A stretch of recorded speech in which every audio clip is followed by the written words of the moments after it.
යාළුවනේ හිතන්න ඔයාගේම ආදරණීය බිරිඳ එහෙමත් නැත්නම් ඔයාගේ පවුලේ කෙනෙක් එක පාරටම හඳුනගන්න බැරි තරමට අద్භූත විදියට වෙනස් වුණොත් රෑ කළුවරේ නිින්දෙන් ඇහැරෙනකොට ඔයාගේ ළඟින් ඇහෙන්නේ ඔයා කවදාවත් අහපු නැති බිහිසුණු පිරිමි කටහඬක් නම් ඔයාට කොහොම දැනෙයිද? අද මම ඔයාලට කියන්න යන්නේ අහනකොටත් ඇඟේ හිරිගඩු පිපෙන හදවත සීතල වෙලා යන ඇත්තම කතාවක්. මේක අහලා ඉවර වෙනකල් ඔයාටත් නොදැනීම ඔයාගේ හුස්ම ගැනෙන වේගය ටිකක් වැඩි වෙයි. මේ බිහිසුණු සිද්ධිය වුණේ 2004 අවුරුද්දේ ඉන්දියාවේ මුම්බායි නගරයට ආසන්න වසයි කියන ප්‍රදේශයේ. ඒ කාලේ වසයි කියන්නේ අද වගේ දියුණු වෙලා ජනාකීර්ණ වෙලා තිබුණු පැත්තක් නෙවෙයි. ගොඩක් දුරට තිබුණේ පටු බොරළු පාරවල්. ගෙවල් තිබුණෙත් ගොඩක් ඈතින් නෑතට. රෑ බෝ වෙනකොට මුළු පළාතම මූසල පාළුවකට හැරෙනවා. ඔන්න ඔය වගේ පරිසරයක තමයි රාජේෂ් සහ ස්මිතා චීන මේ අඹුසැමි යුවල ජීවත් වුණේ. මේ දෙන්නගේ ජීවිතේ හරිම සතුටින් පිරීලා තිබුණේ. ඒ සතුට දෙගුණ තෙගුණ කරන්න තවත් විශේෂ හේතුවක් තිබුණා. ඒ තමයි ස්මිතා ඒ වෙද්දි මව් පදවිය ලබන්නයි හිටියේ. මේ දෙන්න තමන්ගේ කුළුඳුල් දරුවා දකින්නකල් ඇඟිලි ගනිමින් හිටියේ. දවසක් රෑ 10ට විතර රාජේෂ් සහ ස්මිතා රෑ කෑම කාලා ඉවර වෙලා ටිකක් දුර පයින් එවිදගෙන යන්න හිතුවා. කතා බහ කර කර ගෙදරින් ටිකක් ඈතට යද්දී පාර අයිනේ අතහැරලා දාපු පරණ පාළු බංගලාවක් මේ දෙන්නගේ නෙත ගැටුණා. ඒ බංගලාව වටේටම කැලෑව වැවිලා වල් වැල් පිරීලා ජනේල් වීදුරු සේරම කුඩුපට්ටම් වෙලා බැලූ බැල්මටම අවුරුදු ගණනාවකින් කිසිම මනුස්ස පුළුටක් ඒ පැත්ත පලාතක ගිහින් තිබුණේ නැහැ. ස්මිතා මේ අද්භූත බංගලාව දිහා ඇස් පිය නොහෙල බලාගෙනම ඉස්සරහට ගියා. ඒ බංගලාව ළඟම තිබුණු දැවන්ත පරණ ගහක් යටින් තමයි මේ දෙන්නට යන්න සිද්ධ වුණේ. ගහ යටින් යනකොට රාජේෂ් පොඩි විහිළුවක් කළා. ඔන්න ඔය පරණ ගස් යටින් රැට යන්න එපා කියලා කතාවක් තියෙනවා කියලා.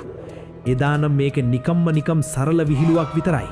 හැබැයි ඒ සාපලත් රාත්‍රියෙන් පස්සේ ස්මිතාගේ හැසිරීම ටිකෙන් ටික අමුතුම විදියට වෙනස් වෙන්න පටන් ගත්තා.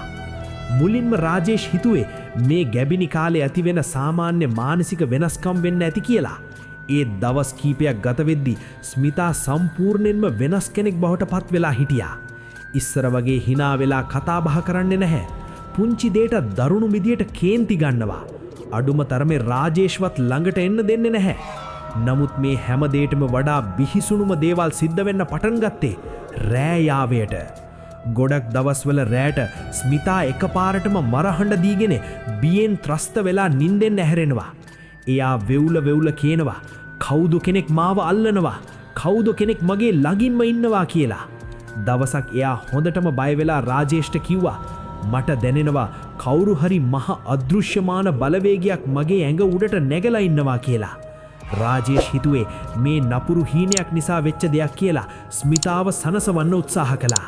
හැබැයි දවසක් රාජේෂ්ටත් මේ අద్භූත දේවල් සියසිල්ම දකින්න ලැබුණා. ස්මිතා තදනින්ද ඉද්දි එයා පෙරවගෙන හිටපු රෙද්ද ඉබේම ඇදිලා ගිහින් බිමට වැටෙනවා රාජේෂ් දැක්කා. ඒක එකපාරක් නෙවෙයි කීප සැරයක්ම සිද්ධ වුණා. මේ දේවල් ඉවසන්න බැරිම තැන දවසක් රාජේෂ් තීරණයක් ගත්තා. අද රෑට මම නිදාගන්නේ නැහැ.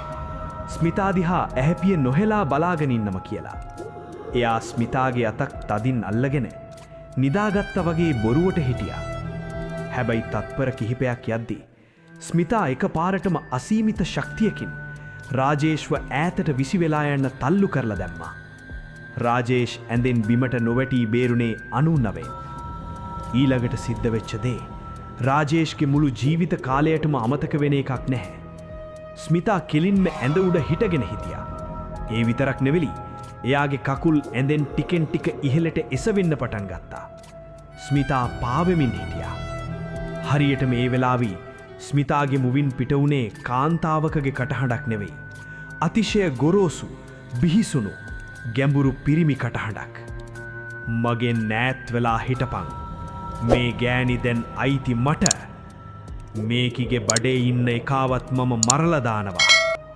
ඒ හඬ ඇහෙද්දී රාජේෂ්ගේ ඇඟේ ලේ වතුර වුණා. හදවත නතර වෙන්න තරම් බියක් දැනිච්ච රාජේෂ් පණ එපා කියලා කාමරෙන් එළියට දිව්වා. පහුදා උදේම රාජේෂ් ස්මිතාගේ පවුලේ අයට මේ හැමදේම කිව්වා. මුලින් කවුරුවත් මේවා විශ්වාස කළේ නැහැ. හැබැයි ස්මිතාගේ අම්මා එක යෝජනාවක් කළා. අද රැට ස්මිතා නිදාගන්න කොට්ටේ යටින් දෙහිගෙඩියක් තියලා බලන්න. රාජේෂ් අම්මා කිව්ව විදිහටම හොරහසේම කොට්ටේ යටින් දෙහිගෙඩියක් තිබ්බා. පාන්දර 3ට විතර ස්මිතා එකපාරටම ගැස්සිලා ඇහුරුණා. කොට්ටේ යට තිබුණු දෙහිගෙඩිය අතට ගත්තු එයා අර බිහිසුණු කටහඬින් මෙහෙම කිව්වා. උඹ හිතුවද මේවා මට දැනෙන්නේ නෑ කියලා. එහෙම කියපු ගමන්ම ඒ දෙහිගෙඩිය කෑලි කෑලි වලට විසි වෙලා යන්න ඇද්දකින්ම මිරිකලා පොදි කරලා දැම්මා. මේක සෙල්ලමක් නෙවෙයි කියලා තේරුම් ගත්තු ස්මිතාගේ පවුලේ අය පහුවදාම ප්‍රදේශයේ හිටපු දක්ෂ ඇදුරුතුමෙක්වයි ආගමික පූජකවරයෙක්වයි ගෙදරට එක්කගෙන ආවා. ගෙදර ආරක්ෂාවට පූජා කටයුත්ත ආරම්භ වුණා. මන්ත්‍ර ජප කරන්න පටන් ගනිද්දීම ස්මිතා වේදනාවෙන් කෑ ගහන්න ගත්තා. එයාගේ කටින් ආයමත් අර අමනුෂ්‍ය පිරිමි හඬ පිට වුණා. මේ කිව අතෑරපන්, මේ ගෑණි මට ඕනේ. ඇදුරුතුමා Tamanගේ බලගතු මන්ත්‍ර කියමින් ජීවම් කරපු පූජනීය පැන් ස්මිතාගේ ඇඟට ඉස්සා. ලොකු සටනකින් පස්සේ අවසානයේදී ස්මිතා සිහි නැති වෙලා බිමට ඇදගෙන වැටුණා. හුස්ම ගත්තු ඇදුරුතුමා මෙහෙම කිව්වා. දැනට ඒ බලවේගය ගියා.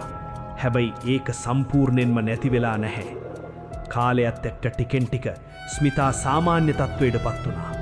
මාස කිහිපයක් පස්සේ කිසිම කරදරයක් නැතුව නීරෝගී ලස්සන දරුවෙක්ට උපත දෙන්නත් ස්මිතාට පුරුවන් වුණා. රාජේෂ් හිත හදාගත්තා. ඒ ගෙවුනේ නරක හීනයක් විතරයි කියලා. හැබැයි යාළුවනේ, ඒ කතාව එතනින් ඉවර වුණේ නැහැ. පවුලේ අය අදටත් රහසින් කතා වෙන දෙයක් තියෙනවා. හැම මාසයටම උදාවන ඝන අඳුරු පිරිච්ච අමාවව රාට ස්මිතාගේ හැසිරීම අදටත් වෙනස් වෙනවා. කවදා හරි අමාවව දවසක නොහිතන මොහොතක තත්පර කිහිපයකට ස්මිතාගේ කටහඬ අර බිහිසුණු පිරිමි කටහඬ බවට හැරෙනවා. ඒත් පහුදා උදේට ස්මිතාට ඒ කිසිම දෙයක් ගැන මතකයක් ඉතුරු වෙන්නේ නැහැ. ඉතින් යාළුවනේ, අන්තිමට ඔයාලගෙන්ම අහන්න ප්‍රශ්නයක් ඉතුරු වෙනවා. එදා රෑ ඇත්තටම ස්මිතාට ආරූඪ වුණේ අර පරණ පාළු බංගලාවේ හිටපු අමනුෂ්‍ය ආත්මයක්ද? එහෙමත් නැත්නම් අර පරණ ගහ යටින් යද්දී මොකක් හරි කළු සැවනැල්ලක් යාළගේ පස්සෙන් ආවා වෙන්න බැරිද? ඔයාලා මේ ගැන මොකද හිතන්නේ?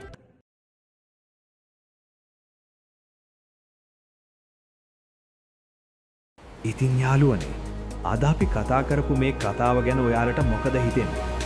මේක සරල කතාවක් විතරක් නැත්තම් ඇත්තටම මේ ලෝකයේ කොහේ හරි සැඟවුණු සත්‍යයක්? ඔයාලගේ අදහස් අනිවාර්යෙන්ම පහලින් කමෙන්ට් එකක් දාලා කියන්න.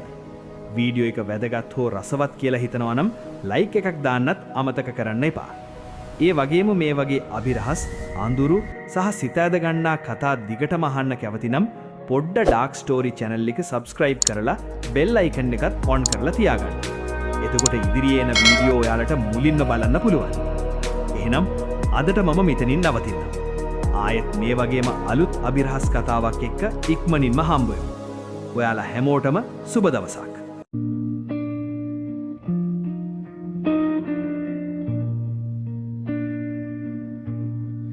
You fold, oh no.